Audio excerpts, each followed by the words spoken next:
Hey guys, how you doing? Tonight we're going to work on the basic art of Wing Chun. And this is when we have the Man Sao and the Wu Sao. We have the two hands up, and we have the vertical midline that cuts our body in half. We have a front hand and we have a back hand.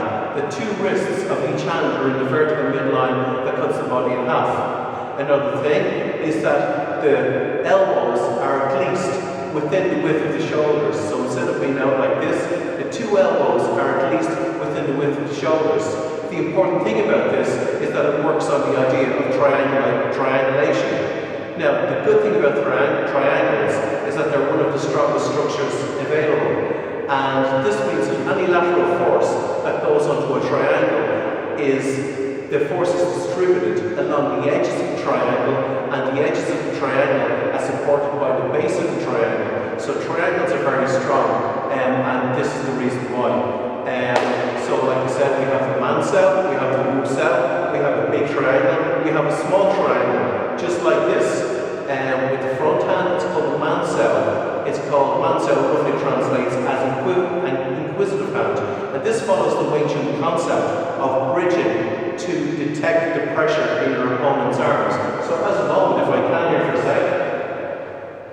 So when Joe was like this, as an example, I have my Man Sao, and actually we just go like this for a second. For example, this is only an example. My Man Sao will make contact, and it will feel maybe there's a lack of pressure, and it just punches the face. Or if Joe is a little bit more stiff, my Man Sao will make contact and laps out like this. Or if Joe is very strong, my Man Sao just absorbs like this. And this is just an example of how you can use the Man Sao. One of the things about the Man Sao is that it's constantly pointing at your opponent. It's like the crosshairs of a gun. It means that your opponent is always locked on target. Another thing about the Man Sao is that there's a slight bend in the front elbow. This is because we want to strike with the backhand, or we want to strike with the front hand.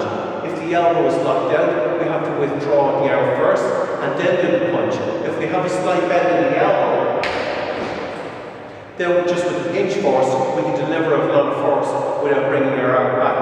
Another thing about the Man Sao is that there's a little bit of external rotation when we bring the elbow in like this. This means that the vertex, the angle between the two arms, is smaller. The smaller the angle between the two sides of a triangle, the more it can use as a wedge. So again, the more it can use as a wedge in this situation like that. So that's the Man Sao. We have the Wu Sao. The Wu Sao, the elbow is a fist distance from the body. The wrist is a palm's distance from the chest. And the root of the palm of the Wu Sao is in line with the back of the elbow of the Man Sao, just like that. So this is our Man Sao, this is our Wu Sao. Wu Sao just means, it roughly translates as a protective hand. It's the second line of defense. So again, we can attack with the front hand, we can attack with the rear hand, and again, these are interchangeable. And what I would say about the Man Sao and the Wu Sao as well is that classically, it's just really a training guard. With my idea, it's a training guard. In the same way that when a child is learning how to cycle a bike, they have stabilizers on the bike.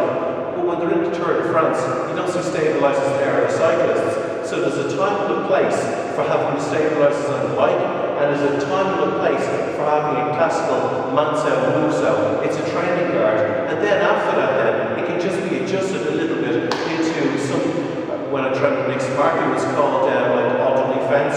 In Kernspecht of the WTO, it was mixed defense. You can adapt the classical Man Sao and Wu Sao into more of a natural position, just like this. And this is something that we'll deal with a little bit later. And finally, the very final thing is that the shape of the Man Sao and Wu Sao means nothing if you don't have appropriate pressure. So if you have very stiff muscular contraction, for example, co-contraction, where you're contracting the agonist and the antagonist, none of this will work.